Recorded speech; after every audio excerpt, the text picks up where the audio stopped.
ఏం చూస్తావే నువ్వు? దాని పెళ్లి చూస్తావా? నీకేమైనా పాగలా? చెప్పాను కదా కరుణ, ఆయన మీద నాకు నమ్మకం ఉంది.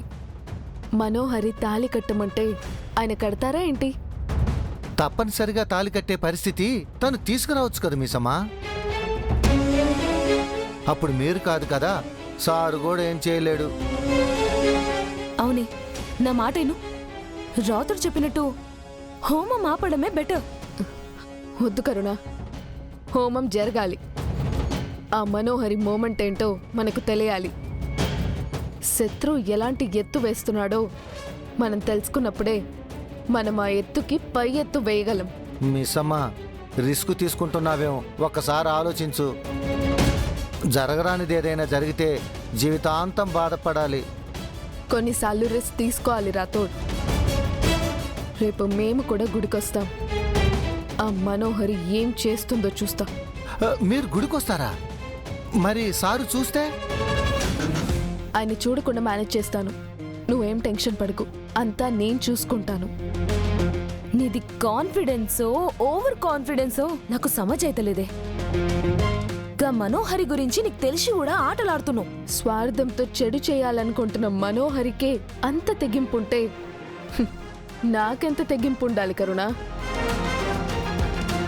ఎప్పటికైనా గెలిచేది మంచే. ఓకే మిస్సమ్మా, మరి నేను బయలుదేరతాను. రేపు నువ్వు జాగ్రత్త. ఒక్క నిమిషం రాథోడ్, మనోహరికి నీ మీద డౌట్ రాలేదు కదా? బొత్తిగా డౌట్ రాలేదు అని చెప్పలేను, కానీ కొద్దిగా వచ్చింది మిస్సమ్మా. మనిషివేనా నువ్వు? కడుపుకి రైస్ తింటున్నావా, గ్రాస్ తింటున్నావా? అరే, ఈ పిచ్చిది నిన్ను నమ్మి ఈ చిటికా పెట్టుకుంటే ఓవర్ యాక్షన్ చేసి మనోహరికి దొరికిపోతావా? నీకు కొంచెమైనా దిమాగ్ పనిచేస్తుందా? ఏంది మిస్సమ్మా తను ఇలా తిడుతుంది? తిట్టకపోతే నువ్వు చేసే చోరన యాక్టింగ్ కి దండేసి దండం పెట్టాలా? ఆ సైతాను ఆవలిస్తే పేగులు లెక్క పెడతాదని ముందే చెప్పినా ఈనవా? అయ్యో, తనకు నా మీద పూర్తిగా డౌట్ రాలేదని చెప్తున్నాను కదా తల్లి, అయినా ఇలా తిడతావేంటి?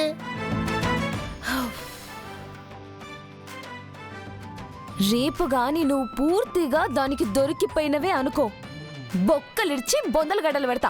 నువ్వు ఆగు ఆగు రాథోడ్, మనోహరికి డౌట్ రాకుండా మేనేజ్ చేయి, లేదంటే మన ప్లాన్ అంతా అప్సెట్ అయిపోతుంది. హలో, చూసి నేర్చుకో, ఇలా మంచిగా చెప్పాలి. సరే సరే, మస్తు చెప్పినావు, పో జాగ్రత్త, ఓ ఇంటికి. జాగ్రత్తనే పోతాంలే.